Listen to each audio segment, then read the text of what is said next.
Kako bi se zaokružila cjelogodišnja uspješna suradnja studenata i profesora visoke škole i udruge Outsider na organizaciji Norih dvora, studenti su dobili priliku iz prve ruke čuti iskustva afirmiranih voditelja poznatih kulturnih projekata.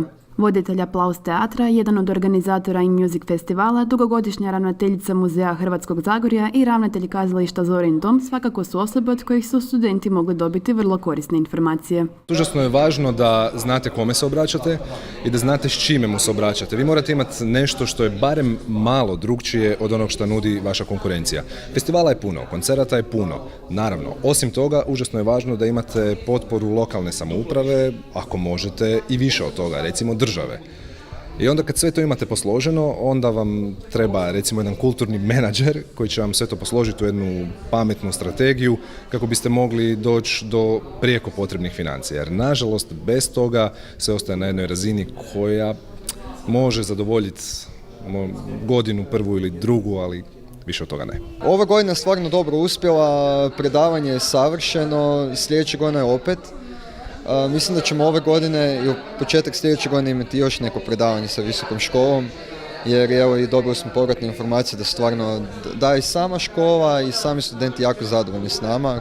Jedan od zaključaka okruglog stola bio je i taj kako bi jedinice lokalne samouprave, isto kao i država, trebale prepoznati važnost promocije i prihoda dobivenih putem kulturnih događanja i davati veću potporu u organizaciji.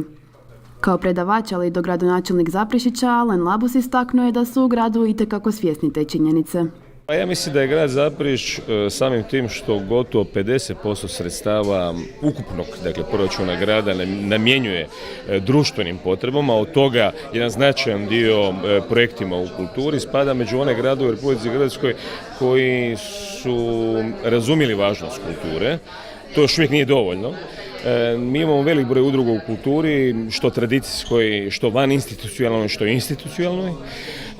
I sve te udruge u kulturi i institucije na određeni način participiraju od tih sredstava, dakle tog javnog novca. Ono na čemu moramo raditi u vremenu koje je pred nama, osposobiti te udruge, institucije da pronađu novac i izvan proračuna grada, ne bi li održali i razvijali neke nove projekte. Nori dvori 4 time su službeno privedeni kraju, a organizatori su već najavili pripremu sljedećih, nadaju se još i boljih. Sad uzimamo pauzu jedno mjesec dana, trebamo odmoriti od svega i krećemo odmah pripreme za sljedeću godinu. Ima puno posla, još pogotovo ako mislimo napraviti nešto veće i naravno sa studentima visoke škole opet surađujemo i uzimamo ih da odrađuju praksu.